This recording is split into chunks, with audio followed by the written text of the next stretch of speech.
So from the rise of weather-related disasters such as Cyclone Idai to new companies revolutionising Africa's big economy, major trends are taking root. So how will policymakers, business and innovators shape the continent's future in the coming year? These are among the conversations taking place at the World Economic Forum in Davos, Switzerland. Our business reporter Liabo Setho is there. Liabo, hello to you once again. I understand you're standing by with a young South African climate change activist and her mother. I indeed am, Griselda. Good evening to you. Griselda, can you tell me, or can you even remember what you were passionate about when you were 17? Don't remember, Liabo. I don't remember either, but I can tell you that Ayaka Melitafa is very passionate about climate change, and she's putting pressure. She's here with us in Davos and putting a lot of pressure on governments and businesses to change the way that they do things, to make a commitment to reduce emissions. But I thought that, we would be joined by this young dynamite and her mother so they can tell us about her journey and what they're trying to achieve. Ladies, thank you very much. Ayaka, I call you a dynamite because you are only 17 and you are so passionate about climate change.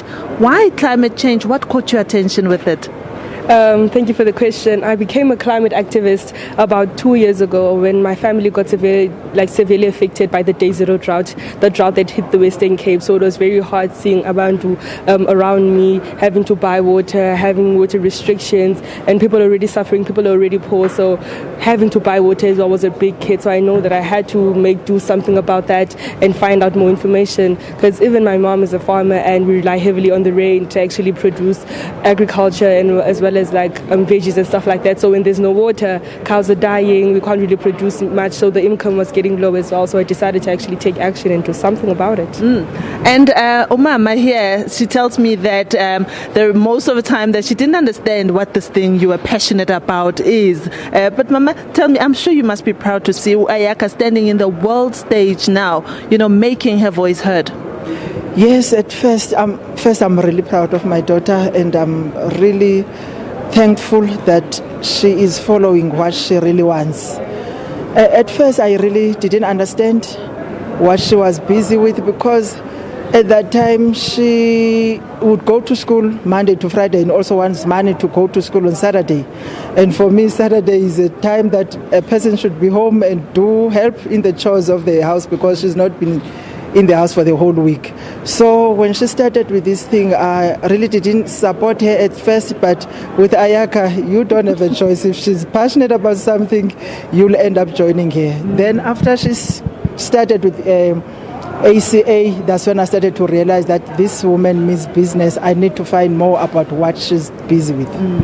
Ayaka, I know that you are putting pressure on governments and you're putting pressure on businesses to change the way they do things. Perhaps maybe tell our viewers at home why it is so important that we take note of climate change.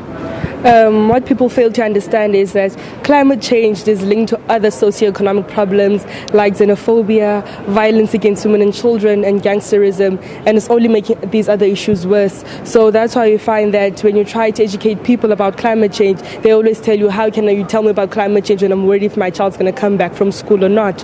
So by actually omitting and not being able to link these problems together, we are creating a separation between climate change and our people. So we really have to make them understand that these things go hand in hand together. For example, when people experiencing getting affected severely by climate change from other continents and they're fleeing to South Africa to seek refuge, and people in South Africa don't understand that that's increasing xenophobia, because in reality it's more about survival. So when you see other people coming here, you don't really understand why they're leaving their country. They're here to take my food than the food of my family. So we really have to address the fact that the reason why most people are fleeing their countries and coming to South Africa is because they're getting badly affected by climate change in their countries. Have you had any interaction with Team South Africa, with the government representatives here and business representatives, and have you told them how passionate you are? I know that you tried to raise money and you were successful because you are standing here with us today. I have actually had a chance to speak with Beatrice Mutsepe, but it wasn't really a deep discussion. It was just an acknowledgement. We hope that we actually get a chance to actually speak more together and find out how we can collaborate and actually get more innovative ideas from South Africa to actually build us up as a nation. But basically, from then on, I've been speaking to a lot of business people, but you're never really sure when you're here in Davos that whether you're talking about is actually making sense to them or if they're going to actually make any commitments. It's almost like this is a platform for people to hear what you're trying to say, and it's up to them whether they want to change or not. You can't really pressure them into actually implementing change. Mama, can you advise other mothers out there on how they can encourage their children to be mindful of the dangers of climate change and what they can do at home to also encourage their little ones, to or maybe to be more supportive to their kids with their dreams, the same way that you have done with the Ayaka? Yeah, I think what I've noticed is that in my country, most things is more about survival. We don't support things that don't make sense to us. So I think Ayaka and her generation, they've got a responsibility of really making awareness to us as an adults to understand what is really happening. The reality is that we have messed up the planet. As much as it is not, the poor community have done greater mess, but we are the ones that are paying the most. For example, Ayaka saw a beautiful example that I'm a farmer, but with these last 2 years it was difficult to farm because there's drought. But my neighbors who are well off, who've got their systems in place, who've been farming for so many years, life continues as normal because they've got systems in place. It shows that climate change is affecting the most poor people than the one that are already. Most people are saying that climate change is a white man's business. It's not a black issue. It's not but the truth is that it is affecting us, the poor, and the very. I don't know how to explain it, but it's affecting people that don't have much. So as mothers, as fathers, we need to look at this issue of climate change and don't blame God for what he didn't do. For example, I used to say it's God who's bringing drought, it's God who's bringing floods, but the reality is that the planet has been messed up. So we need to go back, we need to redo what we have done wrong to the planet. Ayaka, there's a report that came out here at the World Economic Forum, that points to the fact that a lot of people feel that human behavior has a lot to do with how the climate has changed. What kind of tips can you share with our viewers about our behaviors, our day-to-day behaviors that we can do to reduce emissions in our daily lives? That's actually a really good question because the science is here. We see all these facts and science of that climate change is real, climate change is here, but no one is yet changing. So I feel like what you can do as an ordinary day person to actually improve the state of your behavior is actually to be cautious of your environment, live the way that we used to live as people of color, people that are indigenous to South Africa, limiting the amount of plastic bags that you use, limiting the amount of electricity that you use, limiting the amount of water that you use as a person, but most importantly, try to hold people accountable. Let's come together as a collective. Let's try to do greater things because right now I can't really tell a black person who's already in poverty that you have to use less water, you have to eat less meat because they're already doing that.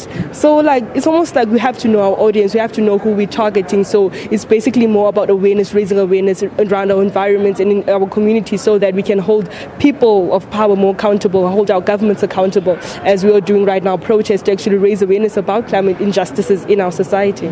I'm glad that you mentioned the issue of meat, right? Because, Griselda, you must know that here at the World Economic Forum today, as it's Wednesday, it's called Future Food Wednesday, where they're trying to stay away from meat and serving only vegetarian dishes. Maybe Ayaka can tell us about the impact of meat on climate change.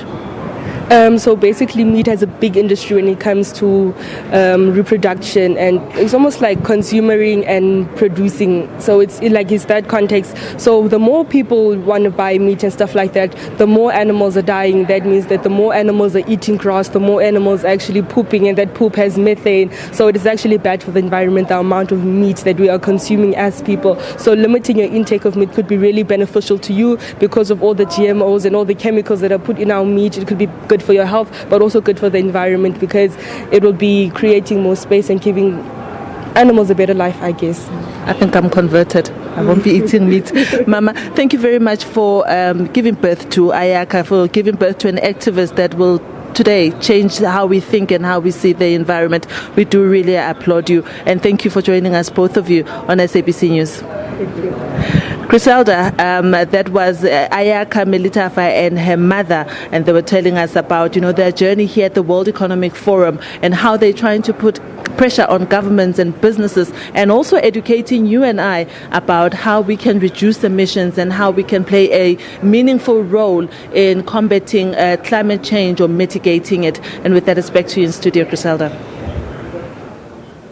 Thank you very much, Liabo, live there from the World Economic Forum in Davos, joined by a very bright spark, a young South African activist there, focusing on climate change. Wise words from her indeed. Let's go to another story dominating world headlines now. The Republican-controlled Senate voted early on Wednesday